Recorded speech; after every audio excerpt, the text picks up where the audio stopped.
इसके इस चैनल पे आप सबों का फिर से स्वागत है दोस्तों। आज हम जानेंगे अंग्रेज़ों की भारत में आर्थिक नीति और आर्थिक इतिहास के बारे में। हालांकि हमने पीछे की वीडियो में भू राजस्व व्यवस्था और अंग्रेजी आर्थिक नीति के वजह से शोषण का जो चरण चला था, 3 स्टेज माना जाता है कि भारत में अंग्रेज़ों ने अपनी आर्थिक नीतियों के द्वारा 3 स्टेज में अलग अलग तरीके से शोषण किया था, उसके संबंध में देख चुके थे। आज हम सारी चीज़ों को एक जगह समेट कर लाने की कोशिश करेंगे और भारतीय अर्थव्यवस्था पर क्या प्रभाव पड़ा, भारत की जो आर्थिक दुर्दशा हुई वो किस तरीके से हुई और लोगों में उसका क्या असर हुआ, इसको हम जानने और समझने का प्रयास करेंगे। तो शुरू हम करते हैं सबसे पहले धन के निष्कासन के सिद्धांत से। तो धन का निष्कासन का सिद्धांत क्या है? धन के निष्कासन के सिद्धांत से मतलब ये है कि कोई भी व्यापार जब होता है तो उसमें पहले पूंजी लगाया जाता है। उस पूंजी के बाद से व्यापार जब खड़ा होता है तो उससे पूंजी वापस आना शुरू होता है।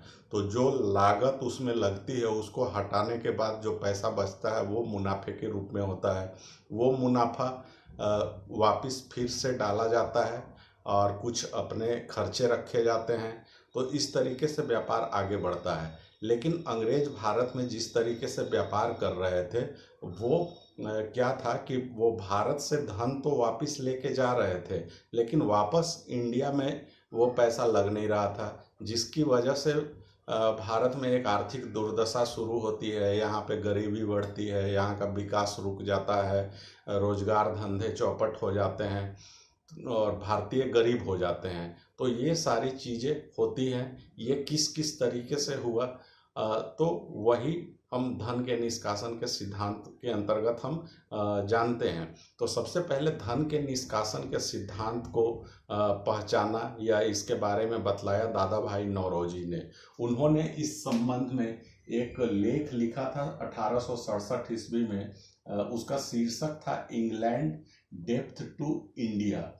उसके बाद एक किताब लिखी थी जिसका नाम था poverty and un British rule in India. तो इन लेख में और बुक में इसके द्वारा इन्होंने धन के निष्कासन के सिद्धांत को समझाने का प्रयास किया और इस बात को अर्थात धन निष्कासन को इन्होंने अनिष्टों का अनिष्ट भी कहा। तो ये काफ़ी इम्पोर्टेंट है। साथ में इनका एक और इम्पोर्टेंट काम है कि इन्होंने पहली बार प्रति व्यक्ति आय को पहचानने की कोशिश की, निकालने की कोशिश की। तो वो 1867-68 में इनके द्वारा जो per annum per capita income थी भारतीयों की, वो 20 रुपये प्रति वर्ष थी। तो इतना कम आर्थिक आय था लोगों का, अर्थात गरीबी बहुत ज़्यादा थी। दादा भाई नौरोजी के बाद जो अगले व्यक्ति होते हैं, इकोनॉमिस्ट होते हैं आरसी दत्त। इन्होंने भी एक किताब लिखी थी जिसका नाम था इकोनॉमिक हिस्ट्री ऑफ इंडिया और इन्होंने भी धन के निष्कासन के सिद्धांत की पुष्टि की। फिर 1896 में कांग्रेस ने भी ये माना। कलकत्ता में अधिवेशन हुआ था, वहीं पे वंदे मातरम गाया गया था। तो उसी अधिवेशन में धन के सिद्धांत निष्कासन के सिद्धांत को कांग्रेस ने भी मान लिया था। अब हम आते हैं कि अंग्रेजों ने भारत में जो आए तो एक व्यापारी के रूप में आए थे। यहाँ पे उन्होंने व्यापार करना शुरू किया। तो वो किस तरीके से भारत का भी औद्योगिकरण करते हैं और भारत का किस प्रकार से आर्थिक दुर्दशा करते हैं। हालांकि पीछे की वीडियो में हम लोगों ने ऑलरेडी देखा हुआ है, शॉर्ट में यहाँ पे देख लेते हैं। एक चरण होता है 1600 ईस्वी से लेकर 1757 ईस्वी में। इस पीरियड में एक शुद्ध व्यापार हो रहा था, जिसमें अंग्रेज जो है सो भारत में आते हैं, अपने साथ पूंजी लेकर आते हैं और वो उस पैसे से यहाँ के सामानों को खरीदते हैं और उन सामान को यूरोप या विश्व के अन्य हिस्से में बेचते हैं। इससे उन्हें फायदा होता है। इस व्यापार का फायदा भारतीयों को भी मिल रहा था। भारतीयों का फायदा 2-3 तरीके से हो रहा था। पहली बात तो थी कि भारत को एक विदेशी मुद्रा मुद्रा की प्राप्ति हो रही थी। दूसरा था कि भारतीयों को बैठे बिठाए एक बाजार मिल रहा था, उन्हें बाजार में जाने की जरूरत नहीं पड़ रही थी। तीसरी बात थी कि भारतीय सामानों की विदेशों में एक पहचान बन रही थी। तो ये फायदे थे। 1757 के बाद ये स्थिति बदल जाती है। ये स्थिति कैसे बदलती है? तो बंगाल पर अंग्रेजों ने नियंत्रण स्थापित कर लिया। बंगाल, बिहार, उड़ीसा की उन्हें दीवानी प्राप्त हो गई और बंगाल में उन्होंने जो नवाब बनाया, अपने अनुसार बनाया, कठपुतली शासक को बिठाया और इस प्रकार से बंगाल से राजस्व की वसूली करने लगे। राजस्व की वसूली मतलब उन्हें पैसे की प्राप्ति होने लगी। अब अंग्रेज लोग क्या करने लगे कि पहले जो वो विदेशी मुद्रा लेकर आते थे वो पैसा वो लाना बंद कर दिए और जो राजस्व बंगाल से प्राप्त हो रहा था उसी पैसे से यहाँ का सामान वो खरीदते और विश्व के बाजार और यूरोपीय बाजारों में बेचते। इससे उनको फायदा होता। भारत का यहाँ से शोषण शुरू हुआ।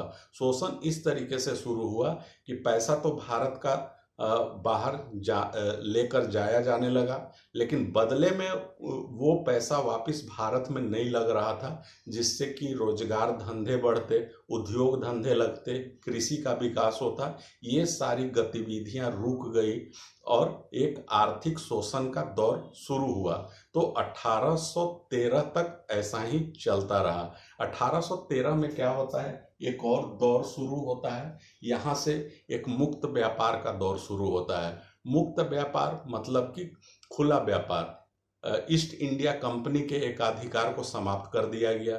चीन के साथ व्यापार और चाय पत्ती का व्यापार, इन दोनों को छोड़कर बाकी सारी वस्तुओं को ओपन कर दिया गया कि कोई भी इंग्लैंड का व्यापारी आकर उसका व्यापार कर सकते हैं। अब इसका नतीजा क्या निकला? तो अंग्रेजी व्यापारी भारत आए, वो यहाँ पे कच्चा माल खरीदने लगे और वो कच्चा माल खरीद के इंग्लैंड लेकर जाने लगे। इंग्लैंड लेकर जाने का कारण क्या था कि उस समय जो है इंग्लैंड में औद्योगिक क्रांति हो चुकी थी और इंग्लैंड की अपनी ज़रूरतें पूरी हो चुकी थी। अब वहाँ जो उत्पादन हो रहा था बहुत बड़े पैमाने पे हो रहा था, सरप्लस उत्पादन हो रहा था। तो उन अतिरिक्त माल को खपाने के लिए उन्हें बाजार की ज़रूरत थी। तो भारत की जनसंख्या वो उनके लिए एक बाजार था। साथ में अपने उद्योगों को और ज़्यादा बढ़ाने के लिए कच्चे माल की ज़रूरत थी। तो वो कच्चा माल भारत से लेकर जाया जाने लगा और भारत के उद्योग धंधे धीरे धीरे चौपट होने लगे। भारत के उद्योग धंधे कैसे चौपट होने लगे? तो इसके पीछे 3-4 कारण थे। पहला तो कारण ये था कि संरक्षक जो थे वो उनका पतन हो गया। पहले जो राजे राजवाड़े होते थे वो उद्योगों के संरक्षक होते थे। अब जो देसी राजे राजवाड़े थे अंग्रेजों के अधीन जा चुके थे, अंग्रेजों ने अधिकार स्थापित कर लिया था, तो वो राजे राजवाड़ों का संरक्षण अब व्यापारियों पर खत्म हो चुका था। दूसरा कारण यही कारण था कि पहले शहरी क्षेत्रों में जो उद्योग धंधे हैं वो चौपट होते हैं। ग्रामीण उद्योग धंधे कैसे चौपट होते हैं? तो पहले जो भारत की अर्थव्यवस्था थी वो आत्मनिर्भर अर्थव्यवस्था थी। गांव में खेती बाड़ी लोग करते थे और जो खेती से जुड़े हुए जो यंत्र होते थे वो छोटे मोटे जो कारीगर होते थे वो तैयार करते थे। तो इस तरीके से कुटीर उद्योग और खेती बाड़ी दोनों एक दूसरे की ज़रूरतों को पूरा कर रहे थे। उससे यहाँ की आबादी का, यहाँ के लोगों की ज़रूरतें पूरी हो रही थी। तो खास करके लकड़ी के सामान, कपड़े, रेशम से जुड़े हुए वस्त्र, इन सब चीज़ों का बहुत अच्छा यहाँ पे एक तंत्र फैला हुआ था, जाल था और इनके द्वारा तैयार किए गए मालों की विदेश में अच्छी मांग थी। तो अब जो है सो इंग्लैंड में क्या होने लगा कि वहाँ पे जब एक समय स्थिति ऐसी थी कि भारतीय कपड़ों से इंग्लैंड का बाजार भर चुका था, तो इंग्लैंड के जो व्यापारी थे वो अपनी सरकार पर दबाव डालने लगे कि भारतीय सामानों को रोकना चाहिए और इंग्लैंड के उद्योग का जो है संरक्षण करना चाहिए। इसके लिए इंग्लैंड की सरकार भारत के सामान पे आयात शुल्क लगा देती है। इससे भारत का सामान जो है सो इंग्लैंड के बाजार में महंगा हो गया। तब भारत के सामान धीरे धीरे वहाँ से खत्म होने लगे। तो जब भारतीय सामानों का बाजार खत्म हुआ तो भारत के उद्योग धंधे भी जो है सो चौपट हो गए।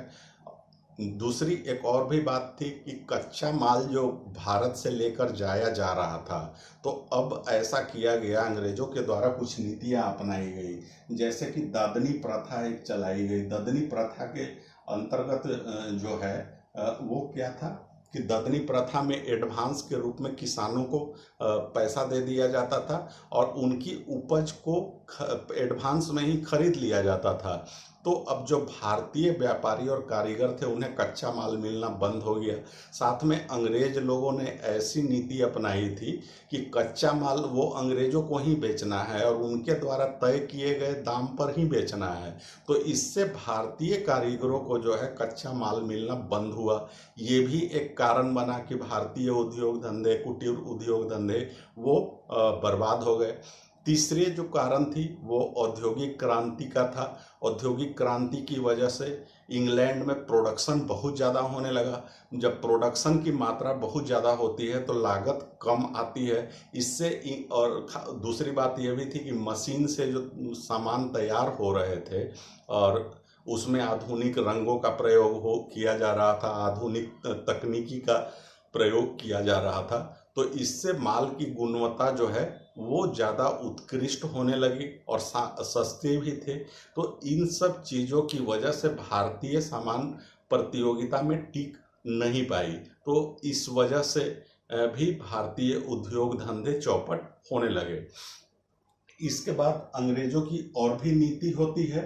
वो नीति क्या होती है कि यहाँ पे जो आर्थिक नीति, खास करके भू राजस्व नीति जो लाई जाती है वो इस तरीके की होती है कि उसका अंग्रेजों का एक उद्देश्य होता है ज़्यादा से ज़्यादा राजस्व को वसूल करना, ना कि खेती बाड़ी को बढ़ाना। ये उद्देश्य नहीं होता है। तो ये जो भारतीय जो खेती बाड़ी भी धीरे धीरे चौपट होने लगी, उद्योग धंधे भी चौपट हो गए, ग्रामीण उद्योग धंधे भी चौपट हो गए। तो ग्रामीण उद्योग धंधे और शहरी उद्योग धंधे दोनों चौपट हो गए। अब व्यापार का तीसरा स्टेज आता है और वो स्टेज आता है 1857 के बाद से। यहाँ पे पूंजीवादी निवेश होता है। पूंजीवादी निवेश का मतलब होता है कि बड़े पैमाने पर भारत में निवेश किया जाता है इंग्लैंड के द्वारा, और वो निवेश होता है रेलवे में। रेलवे में जो निवेश किया जाता है उसके पीछे भी एक कारण होता है कि ये रेलवे का विकास भारत में किया जाता है। वो उसका उद्देश्य होता है आर्थिक, और दूसरा एक सैनिक कारण भी होता है। आर्थिक उद्देश्य ये होता है कि देश के सुदूर इलाकों को, दूर दराज के देहातों को शहर से जोड़ना है, खास करके पोर्ट से जोड़ना है, जिससे कच्चे माल को आसानी से पोर्ट पर लाया जा सके और पोर्ट से जो इंग्लैंड के तैयार माल है वो भारत के दूर दराज के इलाकों तक पहुंचाया जा सके। एक तो ये उद्देश्य था। दूसरा था कि कहीं भी अगर विद्रोह होता है तो सैनिकों को या साजो सामान को जो है बहुत तेजी से पहुंचाया जा सके, विद्रोह को दबाया जा सके, ये उद्देश्य था। अब रेलवे का विकास तो किया जाना था, तो रेलवे के विकास में भी इंग्लैंड के ही सारी सामान यूज हुए। हालांकि रेलवे का कहीं भी अगर विकास किया जाता है तो बहुत बड़े पैमाने पे लोहे का इस्तेमाल होता है। लेकिन यहाँ पे क्या हुआ, भारत में जो रेलवे का जाल बिछाया गया तो यहाँ पे इंग्लैंड में तैयार लौह इस्पात का उपयोग किया गया, जैसे रेल की पटरियों में, रेल के डब्बे में, या अन्य जो लोहे से सामान रेलवे में यूज होते हैं वो सारे सामान इंग्लैंड से लाए गए। भारत में एक कांटी लगाने की भी फैक्ट्री नहीं लगाई गई। तो ये स्थिति थी।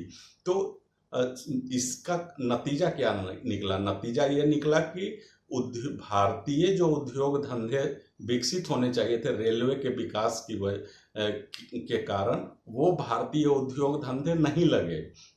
दूसरा क्या हुआ कि अन्य जो उद्योग धंधे थे उनका विकास नहीं किया गया, सिर्फ रेलवे में ही निवेश किया गया। और रेलवे में निवेश करने का दो ही कारण था। एक कारण था कि इंग्लैंड का स्टील का सरप्लस प्रोडक्शन, तो वो सरप्लस स्टील को भारत के रेलवे उद्योग में लगाकर खपाया जा रहा था। दूसरा, वहाँ के व्यापारियों के पास जो अतिरिक्त पूंजी पड़ी थी उसको भारत में लगाया गया और उससे अधिक फायदा कमाया गया, ये उद्देश्य था। यहाँ पे हालांकि 1857 की क्रांति होती है और उससे व्यापारी वर्ग जो है इंग्लैंड का वो थोड़ा पीछे हटना चाहते हैं, लेकिन इंग्लैंड की जो सरकार होती है वो गारंटी देती है कि किसी भी स्थिति में उन्हें 5% का लाभ दिया जाएगा। तो इस ऐसी गारंटी मिलने के बाद वहाँ के व्यापारी भारत के रेलवे में पैसा लगाते हैं और रेलवे का विकास होता है और रेलवे आर्थिक शोषण का एक यंत्र बनकर निकलता है। बड़े पैमाने पे भारत का आर्थिक शोषण होता है। इसके बाद रेलवे इतना ज़्यादा विकसित था कि 1924 ईस्वी में रेलवे का एक अलग बजट आता है, जो वर्तमान में हालांकि फिर से रेलवे बजट को आम बजट के साथ जोड़ दिया गया है, लेकिन आम बजट और रेल बजट दोनों अलग अलग होते थे। तो ये 1924 ईस्वी में एडवर्ड समिति की रिपोर्ट पे रेल बजट को अलग से पेश किया जाने लगा। तो रेलवे इतना बड़ा तंत्र विकसित हो चुका था। अब हम आते हैं कि उद्योग धंधे चौपट हुए तो क्या हुआ कि बेरोजगारी आई। जो बेरोजगार लोग हुए तो वो खेतीबाड़ी करना शुरू किए, इससे खेती पर अतिरिक्त दबाव पड़ा। अब खेतीबाड़ी की स्थिति क्या थी, तो खेतीबाड़ी का भी विनाश हुआ। वो कैसे हुआ कि अंग्रेजों की जो भू राजस्व व्यवस्था थी, जमींदारी व्यवस्था, रैयतवाड़ी व्यवस्था, महालवाड़ी व्यवस्था, इन तीनों ही व्यवस्थाओं में किसानों का शोषण हो रहा था। जमींदारी व्यवस्था में तो ये थी कि अब वो जमीन के मालिक भी नहीं रहे, जमीन के मालिक जमींदार हो गए थे। तो जब जमीन से मालिकाना हक छीन जाता है तो किसानों का खेती से दिल टूट जाता है, वो खेती पे बहुत ज़्यादा ध्यान नहीं देते हैं। तो इसकी वजह से खेती की स्थिति खराब होती है। कृषक भूमिहीन बन जाते हैं, जमींदारों को मालिक बना दिया जाता है जमीन का। उसके बाद कृषि के विकास पर ध्यान नहीं दिया जाता है। जो आधुनिक तकनीक होते हैं वो कृषि में नहीं लगाया जाता है। भारतीय कृषि अभी भी पुरानी व्यवस्था से की जा रही थी, सिंचाई की व्यवस्था नहीं होती है। तो ये सारी चीज़ें नहीं हो रही थी, जिसकी वजह से खेती बाड़ी की स्थिति दिनों दिन खराब होती जा रही थी। इसका नतीजा क्या हुआ कि उत्पादन बहुत कम होने लगता है। उसके बाद खेती का भी वाणिज्यीकरण कर दिया जाता है। वाणिज्यीकरण उस में क्या है कि वाणिज्यिक खेती में कपास का, चाय पत्ती का, कॉफ़ी का, कहवा का, नील, अफीम जैसे जो वाणिज्यिक फसल है इन पर ज़्यादा जोर दिया जाता है, जिससे कि ज़्यादा से ज़्यादा लाभ कमाया जा सके। इसका नतीजा ये होता है कि खाद्यान्न फसलों की कमी होने लगती है और कई जगह तो है जैसे अफीम की खेती ज़बरदस्ती करवाई जाती है, नील की खेती ज़बरदस्ती करवाई जाती है। तो इन सब कारणों का नतीजा ये निकलता है कि खाद्यान्न फसलों की कमी हो जाती है, उत्पादन कम हो जाता है, किसानों का खेती करने से रुझान कम होने लगता है। तो इन सब का नतीजा ये होता है कि अकाल पड़ने लगते हैं और थोड़े थोड़े अंतराल पे अकाल पड़ते हैं। तो अब हम जानते हैं अकाल के बारे में। तो दोस्तों, अंग्रेजों की जो आर्थिक नीति थी उसकी वजह से खेतीबाड़ी चौपट हो चुके थे, उद्योग धंधे चौपट हुए, भारत का विऔद्योगीकरण हुआ। विऔद्योगीकरण का मतलब होता है कि पुराने उद्योग धंधे जो हैं वो खत्म हो जाए और उसके बदले नए उद्योग धंधे भी ना लगे। तो भारत में यही हुआ था, इसी को विऔद्योगीकरण कहा गया। अब खेतीबाड़ी की भी स्थिति वही थी कि खेतीबाड़ी भी चौपट हो गई। तो नतीजा ये हुआ कि अकाल 1757 से लेकर 1947 तक 9 भयंकर अकाल पड़े। अब पहला अकाल था 1769-70 में, वो बिहार, बंगाल, उड़ीसा में। इसमें कहा जाता है कि 1/3 आबादी अकाल की वजह से मर गई।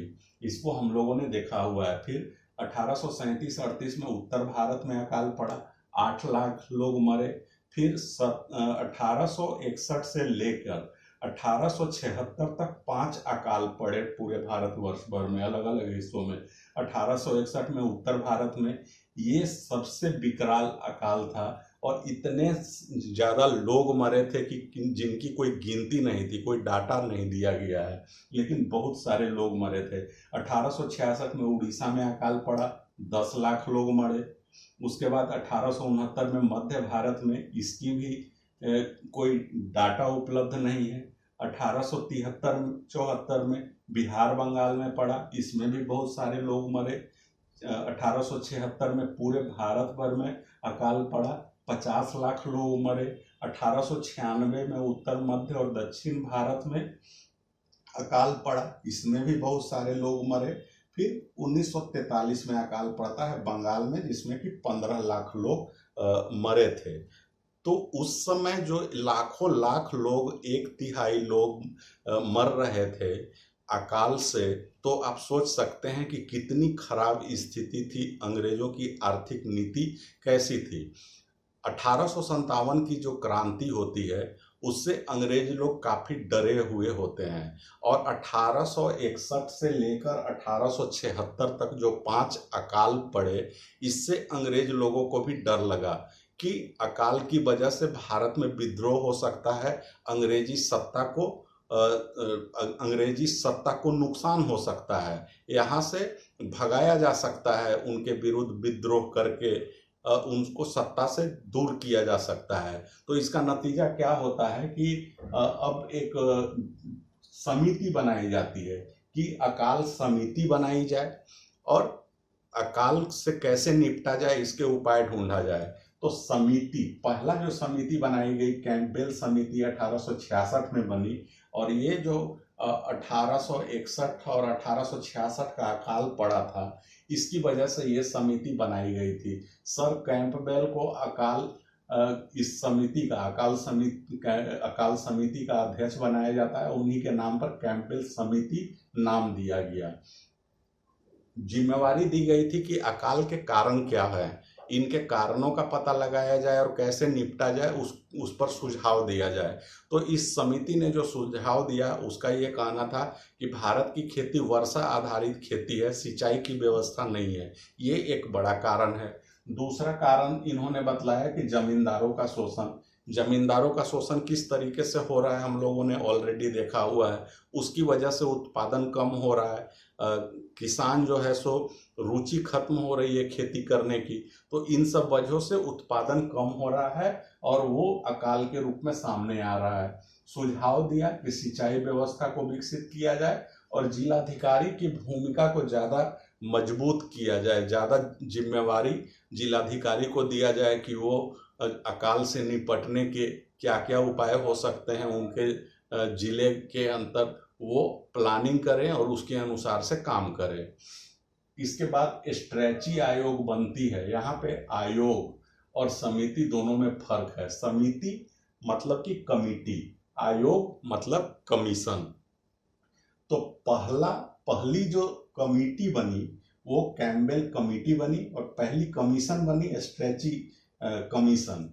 तो ये पहला आयोग है, वायसराय लॉर्ड रिपन ने बनाया था। रिचर्ड स्ट्रेची को बनाया जाता है इसका अध्यक्ष। उन्होंने सुझाव क्या दिया, तो अकाल पीड़ितों को सहायता मतलब अकाल अगर पड़ा हुआ है तो अकाल पीड़ितों को राहत पहुंचाने के लिए सहायता दिए जाने की इन्होंने बात कही। सहायता के लिए जो तंत्र होगा वो कौन काम करेगा, तो राज्य द्वारा राहत कार्य चलाया जाएगा।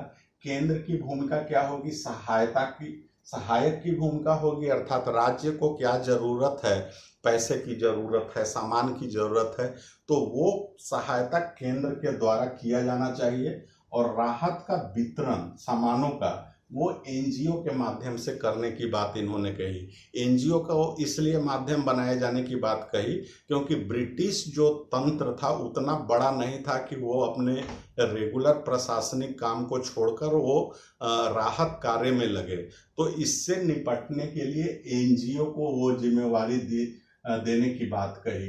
1.5 करोड़ का फंड भी बनाने का सुझाव दिया गया।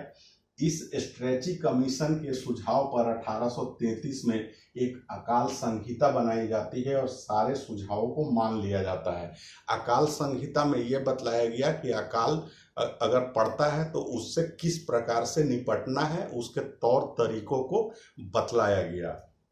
अब अगला जो कमीशन बनाया जाता है लॉयल आयोग 1897 में, ये 1896 में अकाल पड़ने के बाद ये कमीशन बनाया जाता है। लॉर्ड एल्गिन द्वितीय वायसराय होते हैं, उन्होंने ही ये कमीशन गठित की थी। सर जेम्स लॉयल जो कि पंजाब के लेफ्टिनेंट गवर्नर होते हैं, उन्हीं को इसका अध्यक्ष बनाया जाता है, उन्हीं के नाम पर लॉयल आयोग जाना जाता है। इसने सुझाव दिया कि राहत का वितरण व्यवस्था को चुस्त दुरुस्त किया जाए और स्ट्रेची कमेटी की जो रिपोर्ट थी इसको इन्होंने सही कहा कि स्ट्रेची कमेटी की रिपोर्ट सही है, जो सुझाव दिए गए हैं वो बातें सही है, लेकिन वितरण की जो व्यवस्था है राहत वितरण की, उसको चुस्त दुरुस्त किए जाने की जरूरत है।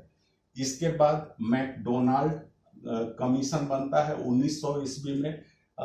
ये लॉर्ड कर्जन ने बनवाया था। लॉर्ड कर्जन जब भारत के वायसराय बनते हैं तो वो मैकडोनाल्ड कमीशन बनाते हैं। हालांकि उस समय कोई अकाल नहीं पड़ा था, 1896 का ही अकाल पड़ा था और उसके बाद लॉयल कमीशन बनाया गया था। लेकिन लॉर्ड कर्जन के बारे में कहा जाता है कि जितने भी भारत में गवर्नर जनरल वायसराय आए हैं उसमें से कर्जन को भारत के बारे में सबसे ज़्यादा जानकारी थी, तो वो अपनी तरफ से एक स्टेप उठाते हैं कि अकाल को वो ज़्यादा सीरियसली लेते हैं कि इसके तौर तरीकों को निपटने का एक तरीका ढूंढा जाए कि पीछे क्या कमियां रही उसको दुरुस्त किया जाए। तो इसी के लिए मैकडोनाल्ड कमीशन बनाते हैं और इसका अध्यक्ष बनाया जाता है एंटोनी मैकडोनाल्ड को। तो इन्होंने भी कहा कि स्ट्रेची आयोग की जो सिफारिशें हैं उसमें कोई कमी नहीं है, सिर्फ इन्होंने एक चीज़ और ऐड किया, वो ऐड किया कि एक राहत कमिश्नर बनाया जाए जिसे अकाल कमिश्नर के नाम से जाना जाता है। तो अकाल कमिश्नर का काम होगा कि वो अकाल के समय राहत कार्यों का सारा देख रेख वही करेगा।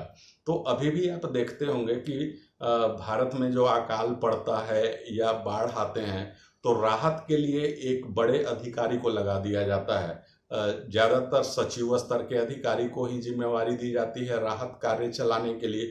उन्हीं के निर्देश में, उन्हीं के नियंत्रण में पूरा राहत कार्य चलाया जाता है। तो वो व्यवस्था जो चली आ रही है वो मैकडोनाल्ड आयोग की सिफारिश पे ही चली आ रही है। कमिश्नर रखे जाने की बात है। और भी कुछ बातें इन्होंने सुझाव के रूप में दिया। इन्होंने कहा कि किसानों को शिक्षित किया जाना चाहिए, उन्हें ट्रेन किया जाना चाहिए कि किस प्रकार की फसलों को लगाया जाए। अगर सूखे की संभावना है तो ऐसी फसलें लगाई जाए जो कम पानी या सूखे में भी जो उपज दे, वैसी फसलों को लगाया जाए। वैज्ञानिक तरीका अपनाया जाए खेती का, सिंचाई की व्यवस्था की जाए। तो ये सब कुछ सिफारिशें की और साथ में ये भी कहा कि राहत कार्य जो चलते हैं तो राहत वितरण जो है उस व्यवस्था को चुस्त दुरुस्त बनाया जाए। तो दोस्तों ये थी आज के इस वीडियो में अंग्रेजों की आर्थिक नीति के संबंध में, और इससे भारत पर क्या प्रभाव पड़ा ये आपको अच्छे तरीके से समझ में आया होगा। और यही सब आर्थिक कारण बनते हैं कि समाज का बहुत बड़ा वर्ग, किसान वर्ग, व्यापारी वर्ग, आम लोग कि अंग्रेजों के विरुद्ध होते हैं और अंततः वो अंग्रेजों के विरुद्ध आंदोलन में हिस्सा लेते हैं। तो अब आपको सब्जेक्ट मैटर को समझने में ज़्यादा आसानी होगी, ऐसी मैं उम्मीद करता हूँ। हम फिर मिलते हैं आगे की वीडियो में, तब तक के लिए धन्यवाद।